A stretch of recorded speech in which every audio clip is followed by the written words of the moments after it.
I do believe I've lost count of the number of times I've sat down at this desk, reached for my pen, and stared at the blank parchment until frustration took hold, and I tossed it aside, having written only a single word.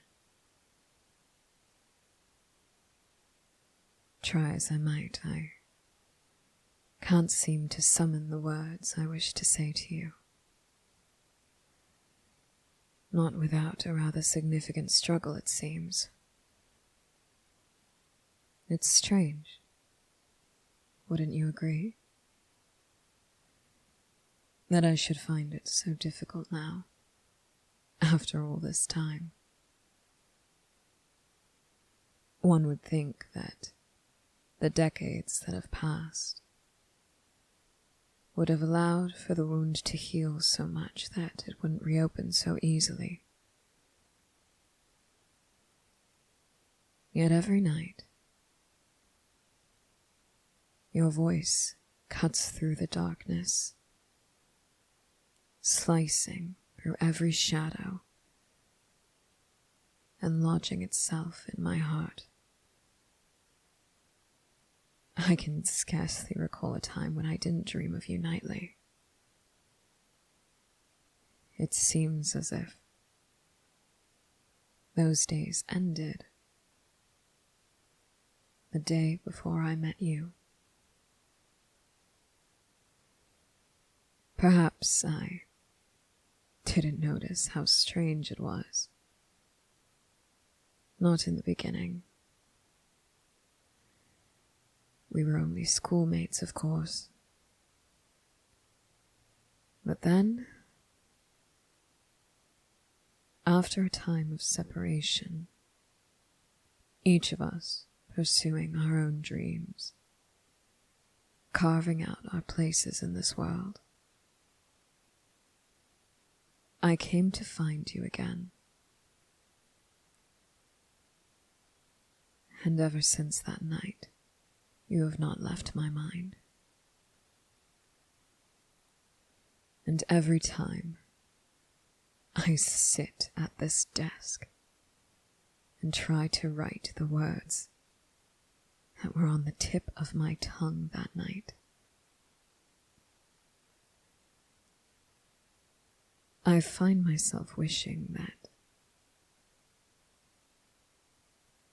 that I could plunge my letter opener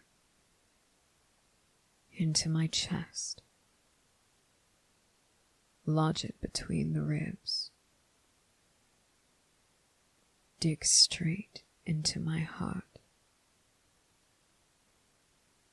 I wish the blood would spill over the paper and take shape. The words that my hand won't seem to allow me to form.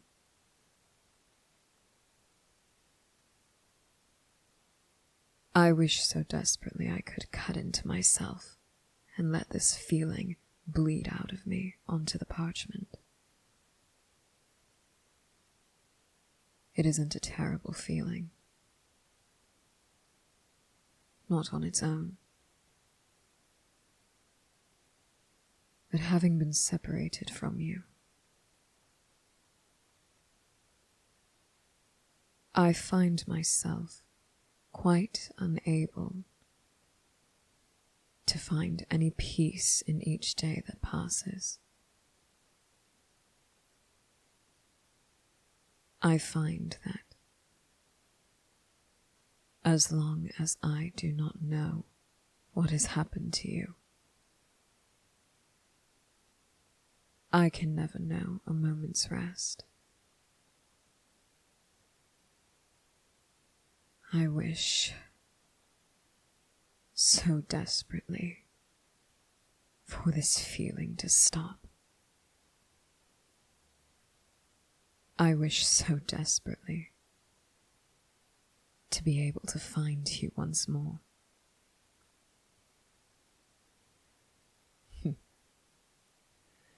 Though I suppose, given the circumstances of our second separation, I should never expect to be able to find you. I should never hope that this letter will end up in your hands. That night,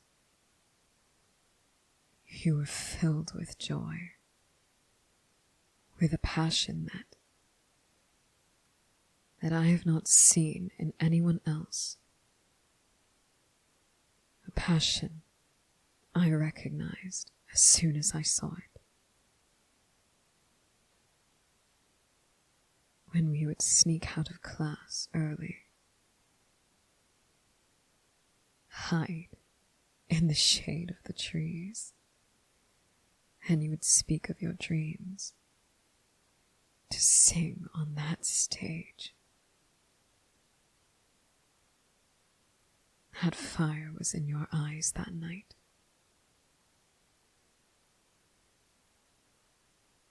And I hate to imagine what happened to it when the news broke the next day.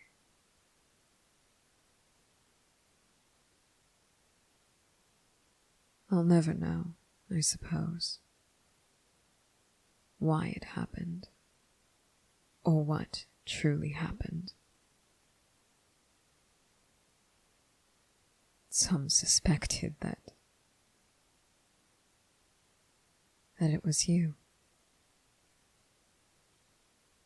Though I believe that rumor was started by one Miss Sutcliffe.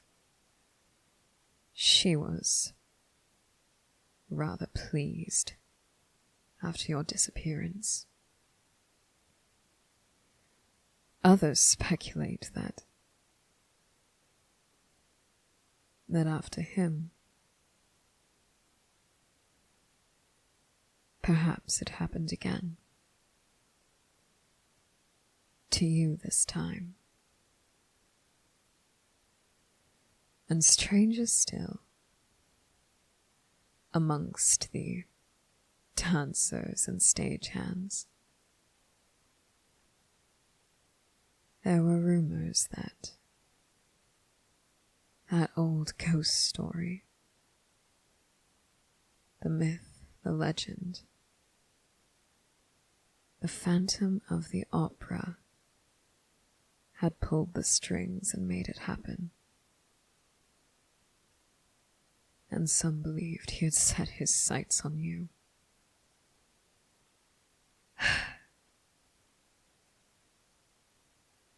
If that's the case, then I suppose I have no prayer of getting this to you. But let me try anyway. Let me try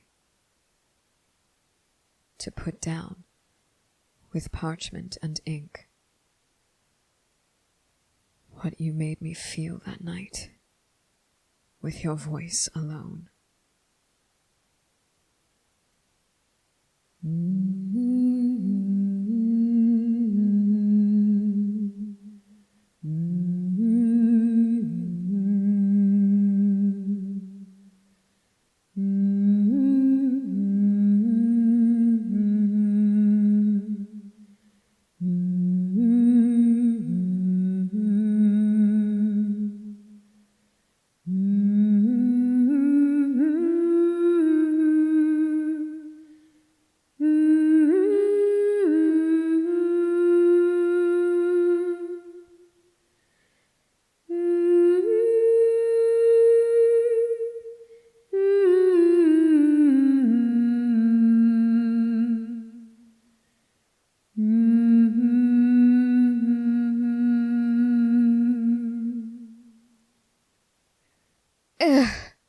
What pathetically horrible acting. Do us all a favour and drop dead this instant, why don't you? They weren't kidding when they told me I'd regret taking this role. You certainly have rather high standards, Miss Sutcliffe. not only for yourself, but for your fellow performers, I see. It's no wonder how you've managed to make such a name for yourself. Darling, as flattering as I find your words, your delivery betrays your true feelings. You may call my standards high in an attempt to seem as if you're giving me praise. However, I understand that you find them to be unattainable. But if you wish to make your name as well known as mine, there's something very important you need to learn about the way this business works, and at the moment, the lesson you most need to get a hold of is that a lead performer is only as good as their co-star. I may be able to give this role everything I have.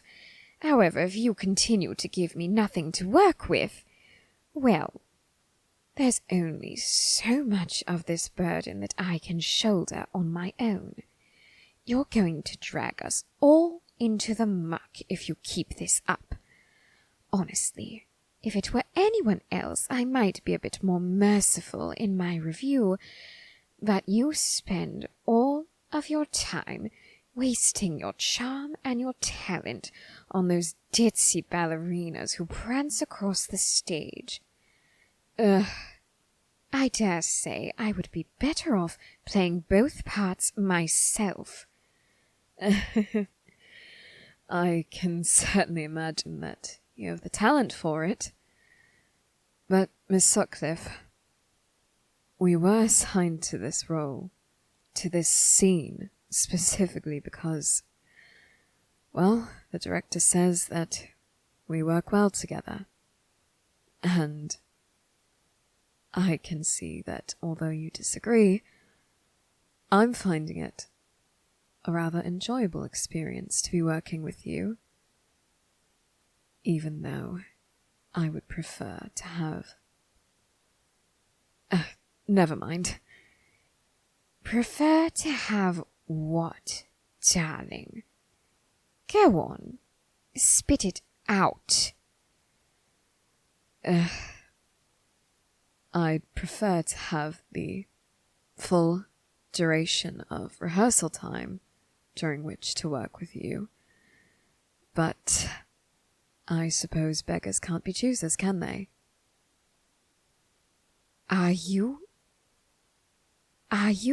implying that I am not taking this seriously because there is usually a delay in my arrival to rehearsal? I wouldn't go as far as to say that, but one does have to wonder. Are you coasting by on talent alone? Or are you truly dedicated to this work? Darling, let me make something perfectly clear.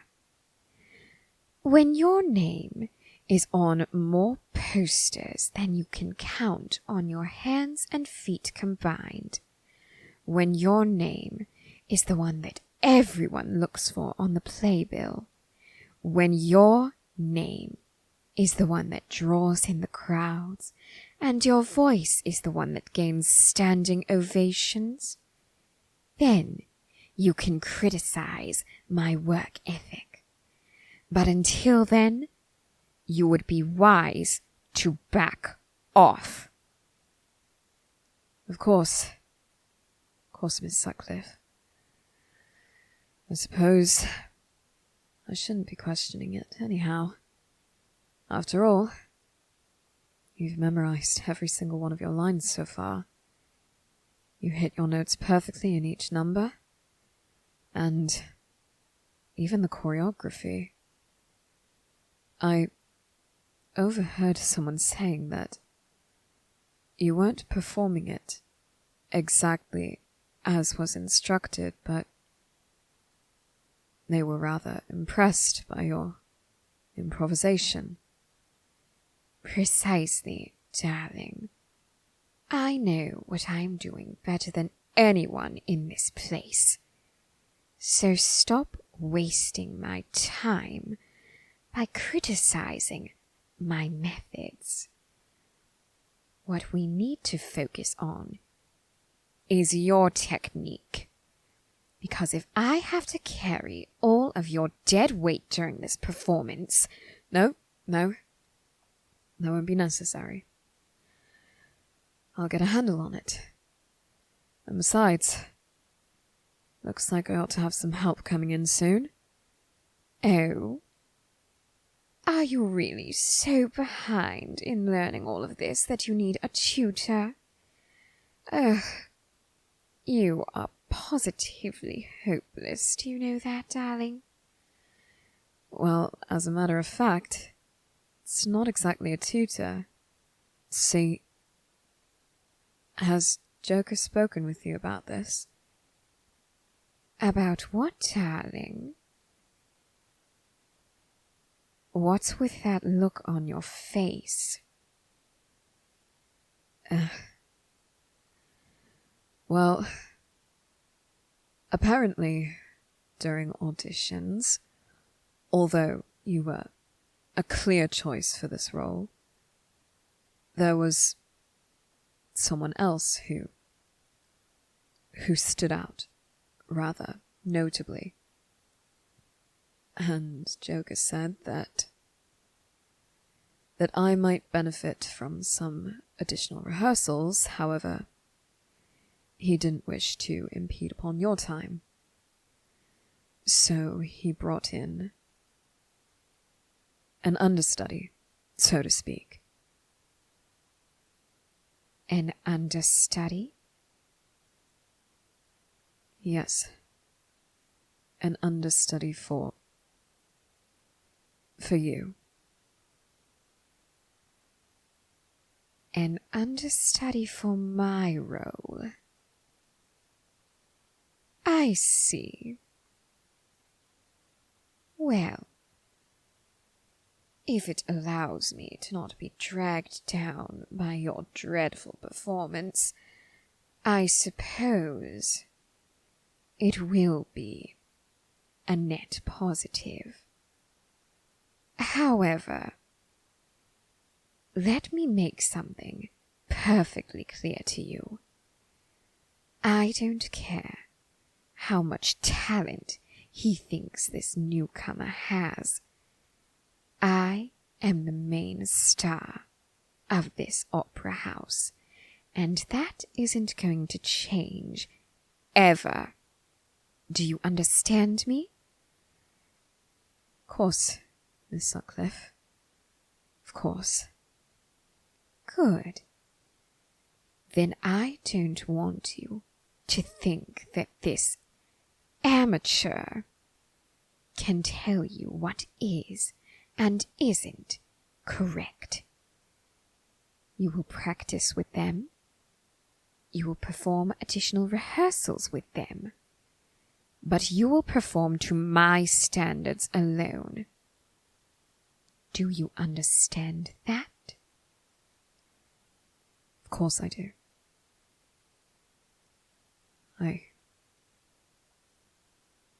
I realize that we have our differences, but I do admire your skill. I wouldn't wish to perform to anyone else's standards. That's a good boy. Now then, you said that this amateur would be arriving soon? Yeah.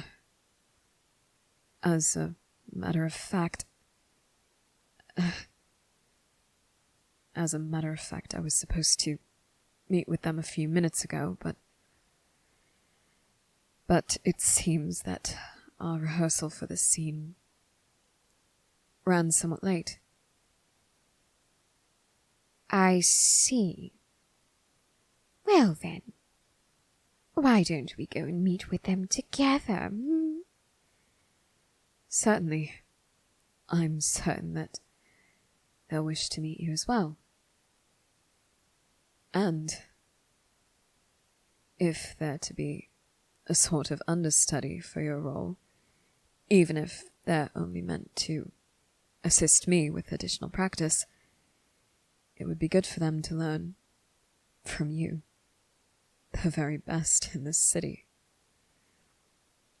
Flattery won't get you far with me, darling. You're not my type.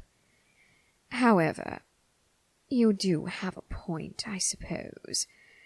Indeed, if I want you to perform to my standards, I'll have to make sure they can catch your mistakes properly in my absence. Yeah, I should have seen where that was going. All right then, come with me. Joker asked me to meet with them backstage. Apparently they're a little bit shy. Oh? Well, we'll have quite a bit of work to do then, won't we?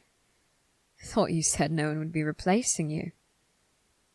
Don't get any ideas. What I mean is that if they can't even face us on the stage, how are they going to be able to point out every little mistake you make? Of course. Should have known that's what you meant.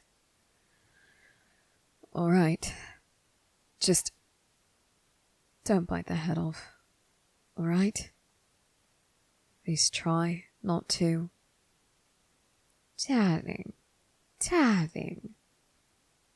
Since when have you known me to show mercy to anyone?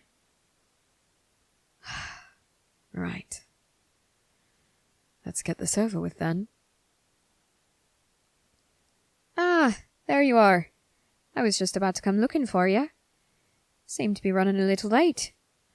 Sorry about that. Rehearsal ran a little longer than expected. But I've gotten some notes on my performance, so hopefully this shouldn't be happening again. Right you are. Oh, I see Miss Sutcliffe decided to join you as well. Interested in learning about your new understudy? Yes. I'm rather interested in why this wasn't brought to my attention sooner. Course. Well, as you know, you are our first choice for this role. Though really, one could say there wasn't a choice at all, considering all the work you've put in here. It shows in your performances. But this one here, they do seem to have quite a bit of talent. And though they have a bit of stage fright, seems like they could benefit from learning a thing or two from you. Well, you and Mr. Knox, that is. So I thought I'd offer them the position of understudy so that they can, well, do just that. Study from you. And considering how your schedule is these days, I figured it might be a good idea to have someone else with whom Mr. Knox can rehearse. I understand that he's having a bit of trouble with this material. Though, Mr. Knox, that is to be expected. It is a rather new adaptation of some classic literature into a play format. It's difficult to know how to translate everything onto the stage. Glad it isn't just me that's feeling that way. But all the same, I do want to give it my best shot. Ah, that's the spirit, lad. So, here we are. We have your understudy, and our understudy has 2 new teachers to learn from. Perhaps they may even be able to be your co-star one day, Sutcliffe. We'll see about that. From what I hear, darling, you're a little bit shy. Poor thing. You won't last long around here if you can't bring yourself to stand in front of an audience. But maybe after you learn a thing or two from me, I'll be able to help with that confidence of yours. Because trust me, darling, once you know what I know, you'll never have any room to doubt your abilities. I assure you of that. Easy there, Sutcliffe. You might be an inspiration to all of us, but you can also be a bit intimidating at times. Best not to give them an even worse case of stage fright than they already have, don't you think? Certainly, certainly. What I mean to say, darling, is welcome. I look forward to working with you. Don't worry. You'll do just fine. I'm sure that in no time, you will have what it takes to stand on that stage.